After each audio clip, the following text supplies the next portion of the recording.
Assalamualaikum warahmatullahi wabarakatuh. Selamat pagi teman-teman kelas 5. Berjumpa kembali dengan Bu Abidah dalam pelajaran Pendidikan Agama Islam dan Budi Pekerti kelas 5. Teman-teman, kita awali pelajaran dengan membaca doa sebelum belajar. Bismillahirrahmanirrahim. Rabbi zidni ilma warzuqni fahma birahmatika ya arhamar rahimin. Amin ya rabbal alamin. Teman-teman, pada pertemuan kali ini kita akan membahas lanjutan dari pelajaran kedua kelas 5, yaitu mengenal kitab-kitab Allah.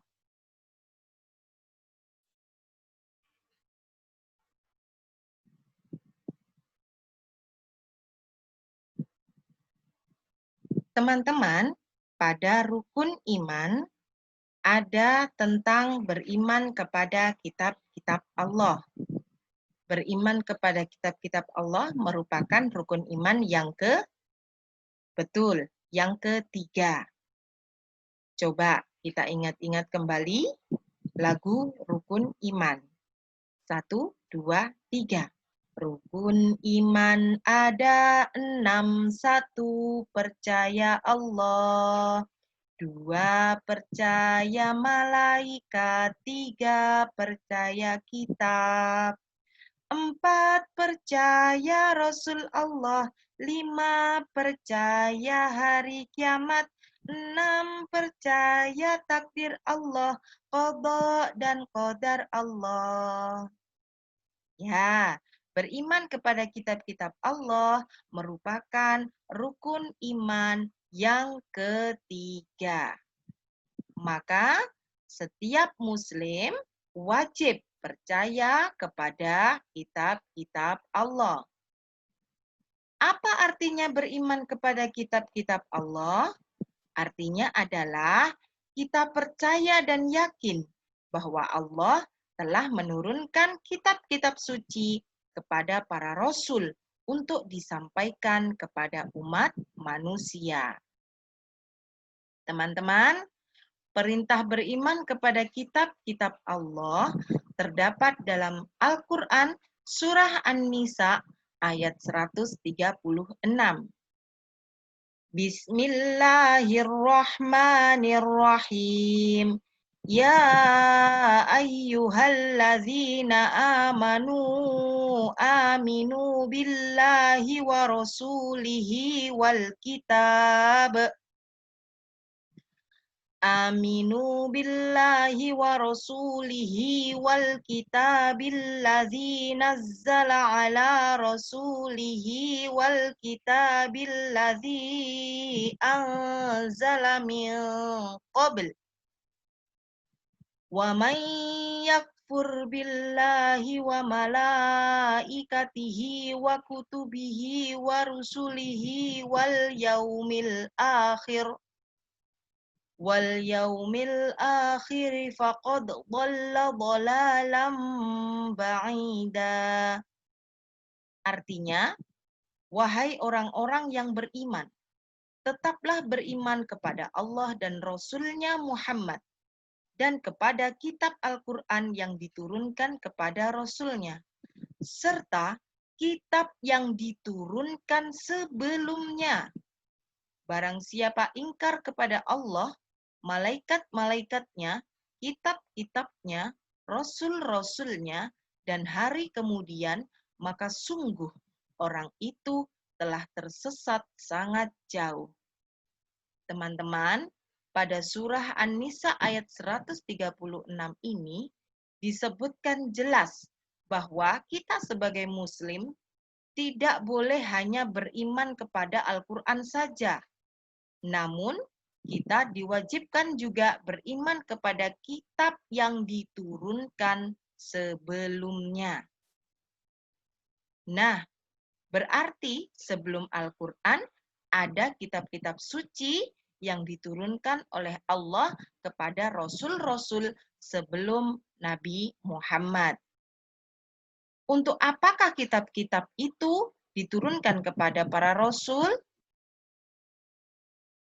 Ya, teman-teman, kitab-kitab suci yang Allah turunkan kepada Rasul tujuannya adalah untuk dijadikan pedoman hidup yang mengatur cara kita bersikap dan berperilaku. Nah, sehingga cara kita beriman kepada kitab-kitab Allah adalah dengan menjadikan kitab suci sebagai pedoman hidup kita untuk mengatur semua cara kita bersikap dan berperilaku. Jika kehidupan kita telah berpedoman pada kitab suci Allah, maka kita akan mencapai keselamatan dan kebahagiaan hidup di dunia dan akhirat. Amin. Allahumma amin. Lalu, kitab-kitab suci Allah apa sajakah yang telah diturunkan kepada para rasul? Baik, kita akan sebutkan satu persatu. Yang pertama adalah kitab Taurat.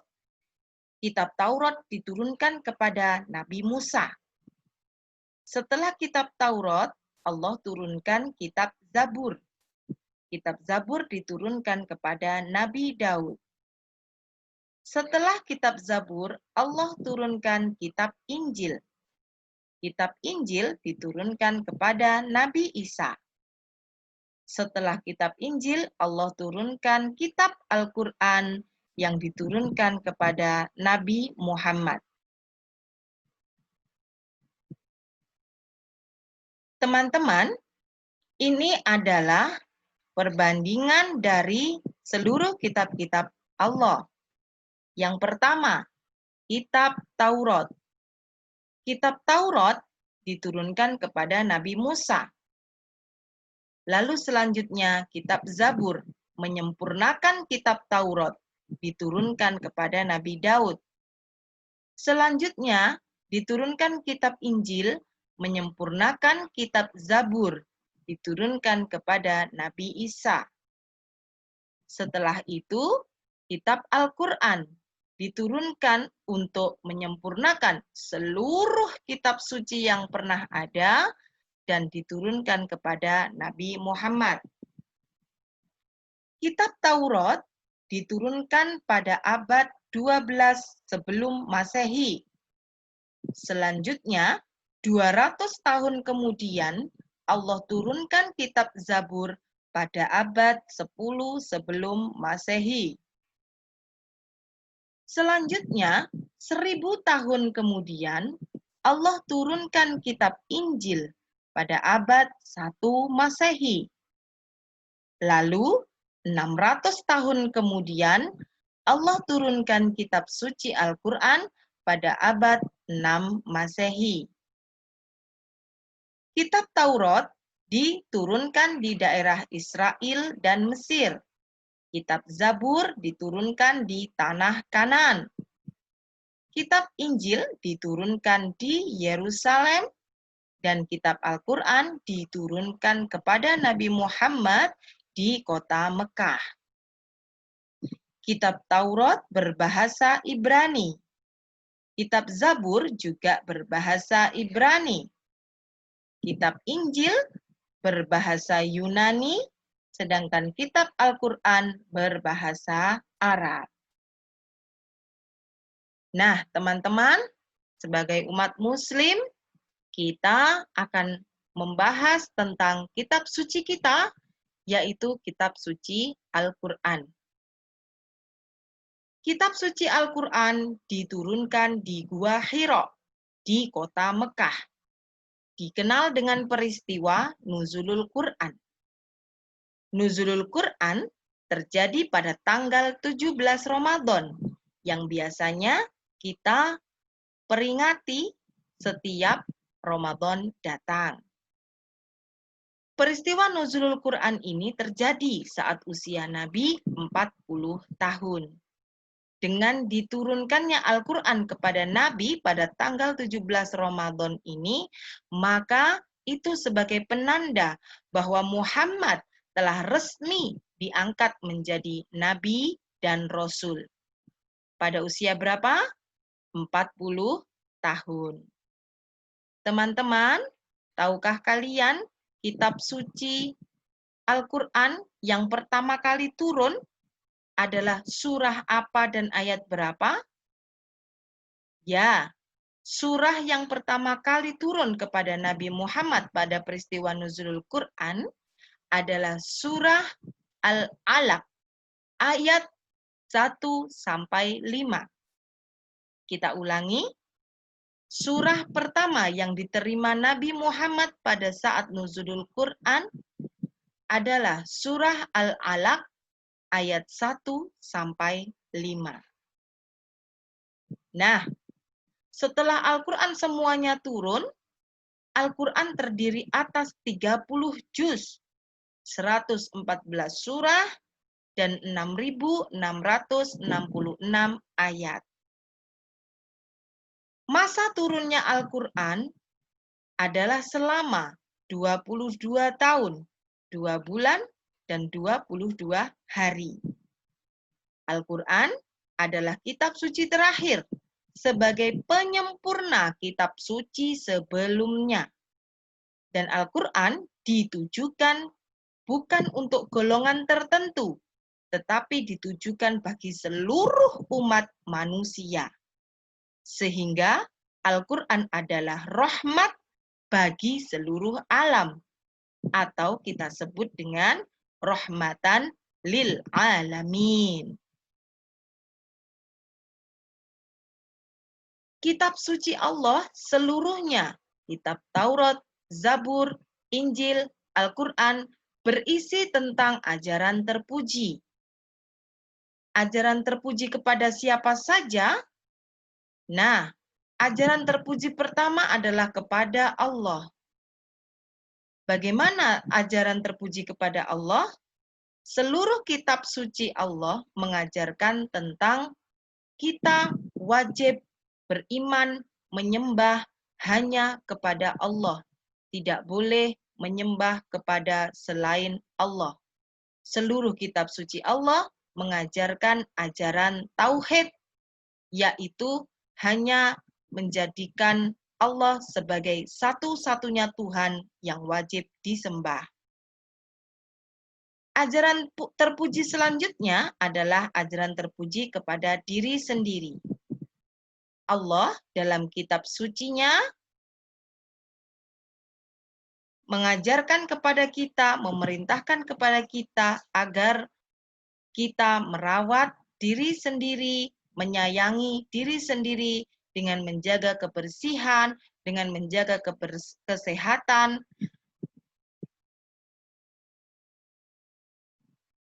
sehingga kita menjadi muslim-muslimah yang bersih dan sehat.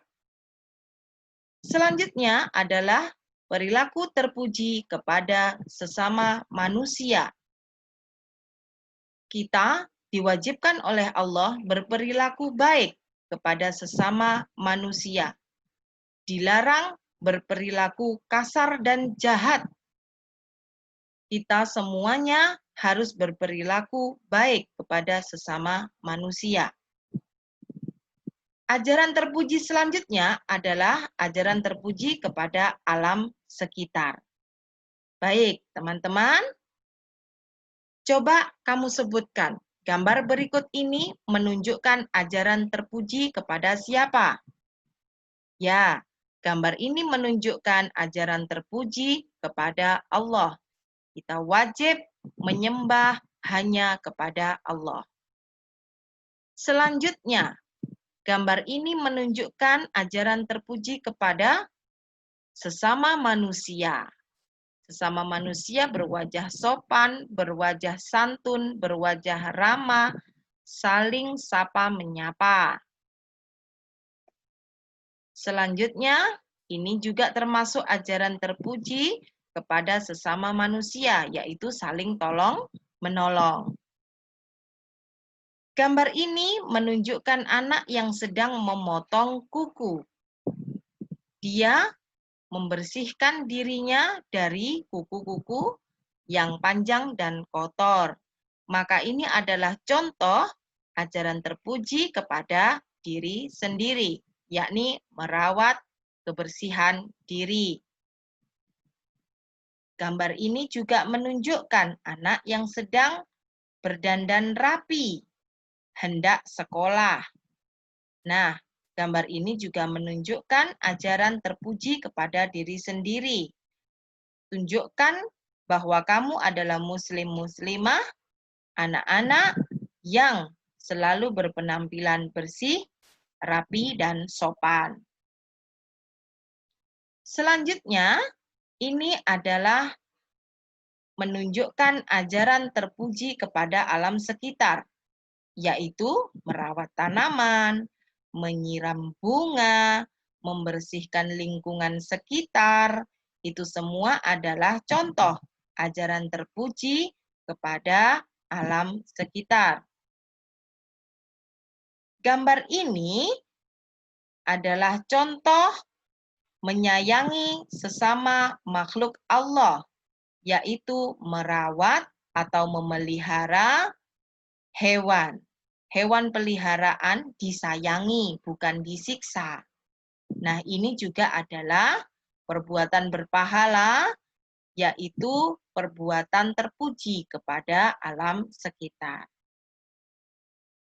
Baik teman-teman, seluruh gambar-gambar ini menunjukkan contoh-contoh perilaku yang mengamalkan ajaran terpuji pada kitab-kitab suci Allah. Alhamdulillahirabbil alamin. Semoga penjelasan pada hari ini bisa memberikan ilmu yang bermanfaat dan dapat kita amalkan dalam kehidupan sehari-hari. Kita akhiri dengan bacaan hamdalah. Alhamdulillahirabbil alamin. Terima kasih teman-teman. Selamat belajar. Wassalamualaikum warahmatullahi wabarakatuh.